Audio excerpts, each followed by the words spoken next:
Police విభాగ అధిపతి శివధర్ రెడ్డి గారిని, ఇతర పోలీసు ఉన్నతాధికారులను ఆహ్వానించిన చారు సిన్హా గారికి, ఇతర ఉన్నతాధికారులందరికీ రేపు మనం జరుపుకోబోయే మహిళా దినోత్సవ శుభాకాంక్షలు.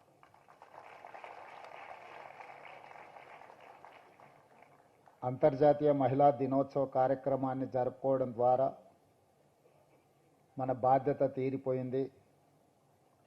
మన రాష్ట్రంలో, మన దేశంలో మహిళలకు సంపూర్ణమైన రక్షణ కల్పించమని ఎవరైనా భావిస్తే అది అసంపూర్తి అని నేను భావిస్తున్నాను. అందుకే ఈనాడు తెలంగాణ రాష్ట్ర ప్రభుత్వం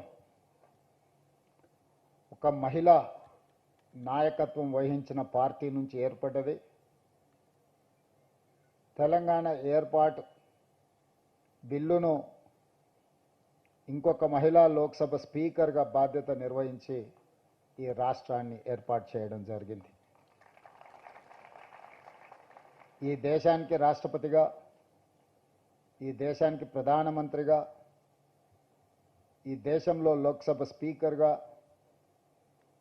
వివిధ రాష్ట్రాలలో ముఖ్యమంత్రులుగా మహిళలకు అవకాశం ఇచ్చిన 140 సంవత్సరాల చరిత్ర కలిగిన కాంగ్రెస్ పార్టీకి ఈరోజు తెలంగాణ రాష్ట్రంలో ప్రజలు అధికారం కట్టబెట్టింది. ప్రతిభా పాటిల్ కావచ్చు, శ్రీమతి ఇందిరాగాంధీ గారు కావచ్చు, శ్రీమతి సోనియా గాంధీ గారు కావచ్చు, శ్రీమతి మీరా కుమార్ కావచ్చు, ఇలా చెప్పుకుంటూ వెళ్తే స్వతంత్రానికి ముందు, స్వతంత్రం వచ్చిన తర్వాత రాజకీయ పార్టీలలో మహిళల యొక్క ప్రాధాన్యతను గుర్తించి మహిళలకు అత్యంత బాధ్యతాయుతమైన పదవులను కట్టబెట్టి సమర్థవంతంగా వాళ్ళు ఆ బాధ్యతలను నిర్వహించారు. శక్తిని మనం మహిళతో పోలుస్తాం, అభివృద్ధిని, కుటుంబం యొక్క గౌరవాన్ని నిలబెట్టడానికి మహిళతోనే పోలుస్తాం. కానీ అలాంటి మహిళకు రక్షణ కల్పించలేకపోతున్నాము. అభద్రతా భావంలో మహిళలు ప్రతిరోజు ఇంటి నుంచి బయలుదేరుతున్నారు అని అంటే అది ఏ యొక్క రాష్ట్ర ప్రభుత్వానికి గౌరవం కాదు. అందుకే తెలంగాణ రాష్ట్ర ప్రభుత్వం ఈ రాష్ట్రంలో ఇంతకుముందు మహిళా వేధింపు కార్యక్రమాలు పట్టణాలకే పరిమితమయ్యేది, లేదా కొన్ని కళాశాలలోనో లేకపోతే పబ్లిక్ ప్లేసెస్లోనో మహిళలు వేధింపులకు గురయ్యేది. సాంకేతిక పరిజ్ఞానం పెంపొందిన ఈ సమయంలో cyber crime, social media also is playing a crucial role in harassment of women. Here, మహిళా రక్షణ కోసం చట్టాలు చేయడం, మహిళా రక్షణ కోసం పోలీసుల పర్యవేక్షణ చేయడంతోనే మన బాధ్యత అయిపోయింది అని భావిస్తే మన బాధ్యత పూర్తి అవ్వలేదు. ఈరోజు సమాజంలో ఉండే మనము చట్టాలను చేయడం, పోలీసులు పర్యవేక్షణ చేయడమే కాదు, ఒక సోషల్ రెస్పాన్సిబిలిటీ మనం తీసుకున్నప్పుడే ఆ సమస్యకు పరిష్కారం దొరుకుతుంది అని చెప్పి నేను భావిస్తున్నా. సోషల్ రెస్పాన్సిబిలిటీ మన కుటుంబ సభ్యులను ఎవరైనా వేధింపులకు పాల్పడ్డప్పుడు, మన కుటుంబ సభ్యులకు చదువుకునే కళాశాలలోనో, ఉద్యోగం చేసుకునే ప్రాంతంలోనో, లేదా పబ్లిక్ ప్లేసెస్, రైల్వే స్టేషన్ కావచ్చు, బస్ స్టాండ్ కావచ్చు, ఇంకెక్కడైనా సినిమా హాల్ కావచ్చు, ఎక్కడికైనా వెళ్ళినప్పుడు మన కుటుంబ సభ్యులకు జరిగే అసౌకర్యం కానీ, అవమానం కానీ మనం ఏ విధంగా ఆలోచన చేస్తామో ఇతర ఆడపిల్లల పట్ల కూడా మనం అదే విధంగా ఆలోచన చేసి దానికి అవసరమైన నివారణ చర్యలు తీసుకోవాలని చెప్పి తెలంగాణ రాష్ట్ర ముఖ్యమంత్రిగా మీ అందరికీ సూచన చేస్తున్నా. నేను ఈరోజు తెలంగాణ రాష్ట్రం అభివృద్ధి చెందుతున్న రాష్ట్రం. ఈ రాష్ట్రంలో మన మహిళల కోసం ఎన్నో నిర్ణయాలు తీసుకుంటున్నాం. ఈరోజు మహిళలకు కుటుంబానికి రేషన్ కార్డు ఇచ్చినా మహిళా పేరు మీదనే ఇవ్వాలనుకుంటున్నాం. ప్రభుత్వం తరఫున ఇళ్ల కేటాయింపు జరిగినా మహిళ పేరు మీదనే ఈరోజు ఇళ్ల కేటాయింపులు జరుగుతున్నాయి.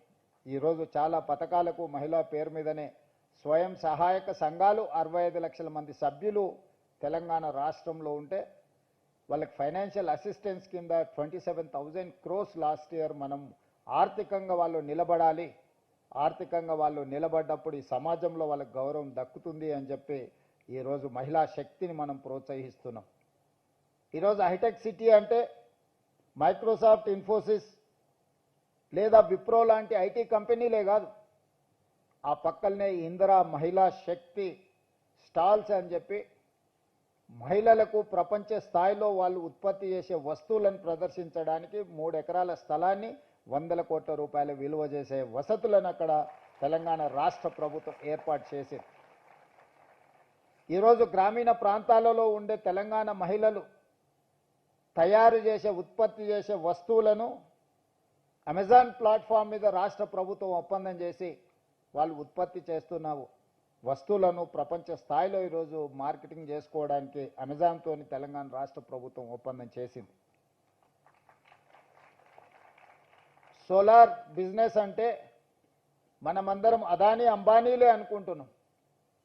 ఈరోజు స్వయం సహాయక సంఘాలు తెలంగాణ రాష్ట్రంలో ఉన్న వాళ్లకు 1000 మెగావాట్ సోలార్ పవర్ ఉత్పత్తి చేసి తెలంగాణ విద్యుత్ శాఖకు అమ్మే విధంగా ఈరోజు ఆర్థికంగా వాళ్ళను నిలబెట్టి ఈరోజు సోలార్ విద్యుత్ ఉత్పత్తి అదానీ అంబానీలతోని ఆడపిల్లలు పోటీ పడే విధంగా తెలంగాణ రాష్ట్ర ప్రభుత్వం ఈరోజు అవకాశం ఇచ్చింది.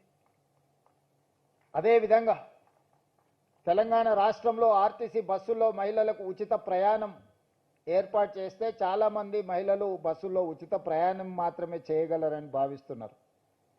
కానీ ఆర్టీసీకి 1000 బస్సులను కొనుగోలు చేసి 1000 బస్సులకు తెలంగాణ స్వయం సహాయక మహిళలు యజమానులుగా మారి ఆర్టీసీకి ఈరోజు ట్రాన్స్పోర్ట్ కార్పొరేషన్కి ఈరోజు వాళ్ళు బస్సులను పెట్టి ఈరోజు తెలంగాణ రాష్ట్రంలో నడుపుతున్న బస్సుల్లో 1000 బస్సుల భాగస్వామ్యం ఈరోజు మహిళల చేతుల్లో ఆర్థిక శక్తిని పెంచడానికి ఈరోజు తెలంగాణ రాష్ట్ర ప్రభుత్వం వాళ్ళకి అవకాశం ఇచ్చింది.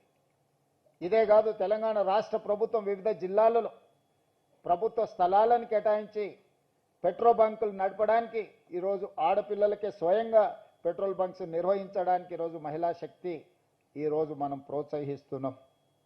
ఎక్కడ అవకాశం ఉంటే అక్కడ ఆడపిల్లలకు ఈరోజు ఆర్థికంగా నిలబడడానికి అవకాశం ఇచ్చినాం.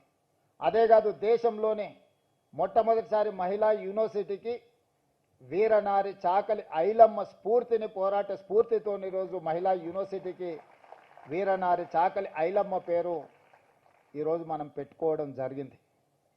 అంతెందుకు, తెలంగాణ రాష్ట్రానికి తెలంగాణ తల్లి అని ఒక ఆడబిడ్డనే మనం ఒక అమ్మగా ఈరోజు తెలంగాణ రాష్ట్రానికి ఒక స్ఫూర్తిని, ఒక మూర్తిని ఈరోజు మన ప్రభుత్వం అందించుకున్నది. అంటే ఈ తెలంగాణ రాష్ట్రంలో మొన్నటి వరకు చీఫ్ సెక్రటరీగా కూడా ఒక మహిళా అధికారే ఉండే. నేను వచ్చిన తర్వాత ఆల్మోస్ట్ 1.5 years. సో ఈరోజు vigilance and enforcement DG Shikha Goyal, anti corruption bureau DG Shri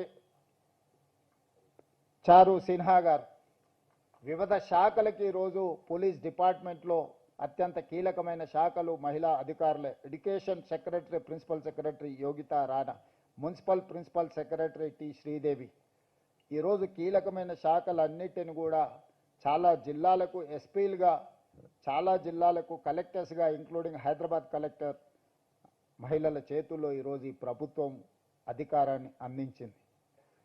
ఈ రాష్ట్ర ప్రభుత్వానికి మహిళల యొక్క శక్తి, మహిళల యొక్క నైపుణ్యం పట్ల సంపూర్ణమైన విశ్వాసం ఉన్నది. కానీ తెలంగాణ రాష్ట్రంలో ఇంకా మహిళలకు సంపూర్ణమైన రక్షణ ఉన్నదా అంటే కొంచెం ఆలోచన చేయాల్సిన పరిస్థితులు ఉన్నాయి. అందుకే ఈరోజు తెలంగాణ రాష్ట్ర ప్రభుత్వం దేశంలోనే మహిళలకు అత్యంత భద్రత కలిగిన రాష్ట్రంగా తెలంగాణను తీర్చిదిద్దాలి అని ఈరోజు ఒక మంచి కార్యక్రమాన్ని తీసుకొని